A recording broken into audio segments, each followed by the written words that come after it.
For GST registration biometric based Aadhaar authentication जो अब तक सिर्फ गुजरात में एप्लीकेबल था, उसको अब पुडुचेरी में भी एप्लीकेबल कर दिया है by passing the notification on 31 July 2023, notification number 31।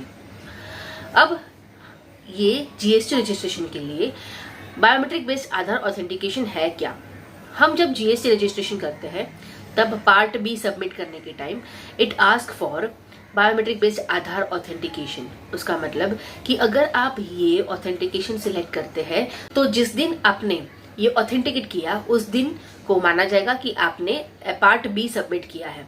अगर आप आधार ऑथेंटिकेशन सिलेक्ट नहीं करते हैं तो आपने जिस दिन एक्चुअली पार्ट बी सबमिट किया है उसके 15 डेज के बाद वाला date will be counted as submission of part B of GST application.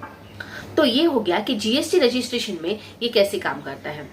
लेकिन ये आधार ऑथेंटिकेशन एक्चुअली है क्या, इसका प्रोसेस क्या है जो अब तक सिर्फ गुजरात में एप्लीकेबल हुआ। आगे बढ़ने से पहले मैं सीए प्रतिभा वारिया आपके लिए इनकम टैक्स और जीएसटी के अपडेट रिलेटेड वीडियोस लेके आती हूँ। अगर आपको मेरी वीडियो अच्छी लगती है, इन्फॉर्मेटिव लगती है तो प्लीज इसे लाइक कीजिए, शेयर कीजिए, मेरी चैनल को सब्सक्राइब कीजिए। अगर कुछ क्वेरीज है तो आप मुझे कमेंट सेक्शन में पूछ सकते हैं। आप मेरा टेलीग्राम ग्रुप भी ज्वाइन कर सकते हैं जिसकी लिंक डिस्क्रिप्शन में अवेलेबल है। इस प्रोसेस में कुछ लोगों को आइडेंटिफाई किया जाता है for the purpose of verification. जिनको आइडेंटिफाई किया गया है उनके फोटोग्राफ्स, अगर वो इंडिविजुअल है तो, अगर वो इंडिविजुअल नहीं है तो उनके जो ऑथोराइज रिप्रेजेंटेटिव है उनके फोटोग्राफ्स लिए जाते हैं।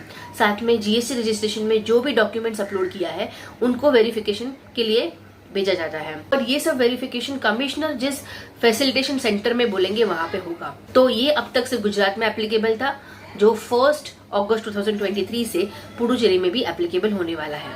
अब जिन लोगों को वेरिफिकेशन के लिए आइडेंटिफाई किया जाएगा उनका क्या पैरामीटर्स होगा, किस पैरामीटर्स के बेस पे ये वेरिफिकेशन प्रोसेस स्टार्ट करेंगे, लोगों को आइडेंटिफाई करेंगे कि इनका वेरिफिकेशन करना है।